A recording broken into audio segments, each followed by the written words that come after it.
Hi, this is Brandon with Precision Defensive Solutions, and today I want to talk to you about why you carry a gun on a daily basis. So a lot of people, they go out and they get their concealed carry permit and they put a gun in their pocket, or they put a gun in their purse, or they put a gun in their briefcase or backpack or whatever, and it just stays there. They don't practice with it, they don't train with it, and yes, there is a difference between practice and training. They don't maintain it, and they really, I think that that gun's going to be available to them on the very worst day of their lives. Recently, I heard a story of a lady in downtown Cleveland who got robbed. She and her husband got robbed. She went in her purse, tried to get her gun. They saw that she was going for a gun, and they shot her. That's a lack of training and timing, and I understand what she was trying to do, and I'm so sorry that happened to her. But there's a time to go for that gun. There's a time to comply. There's a time to run, and there's a time to use another tool or another tactic. We carry a gun because if, God forbid, we need it on the very worst day of our life, we have something to protect our lives with and the lives of our loved ones. It is not an intimidation tool, and I get calls from people that say, well, I'm going to use it, I'm going to point it, and I'm going to force my will on them.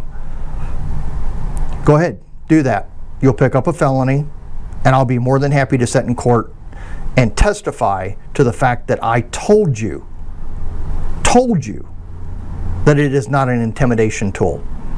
And now that this video is going out on YouTube, there's going to be evidence for it forever. The reality of it is not an intimidation tool. It is a tool to defend your life and the lives of your loved ones in the worst case scenario. That worst case scenario is if you are at risk for great bodily harm, serious or great bodily harm, or you are at risk of death. And if you cannot articulate that, it is not time for that gun. We have to understand when to use the gun, when not to use the gun, when to have other tools available. So I highly encourage you to really think about, why are you carrying a gun?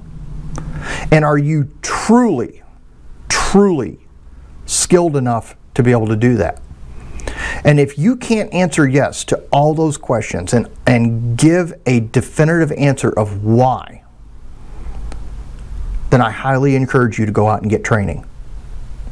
I am not going to tell you to not carry, because I think everybody who is and I'm going to use the example from John Correa, a good, sane, sober, moral, prudent person should be able and should carry a gun. We never know when we're going to need it. And in today's world, things can get crazy really fast. Ask yourself, why am I carrying a gun? Do I really need to carry a gun? Can I access that gun quickly? And when I say quickly, I'm thinking more of 2 seconds or less from concealment at the very slowest. If it is taking you 4, 5, 6 seconds to get that gun out and into the fight, go out, get lots of training, and practice before you start carrying that gun again. Because if you go for that gun and it takes you that long, I'm sorry, but that's going to be your last day on earth. These guys that are out here committing violent crime to the level of where you may need that gun can recognize when you're going for that. And if you don't time it right and you aren't fast enough to beat them, you're going to lose. And that losing could very well cost you your life. Be smart, people. Get out and train, get practice, dry fire, and if you need help, I'm here. We'll talk to you soon, everybody. Take care, be safe,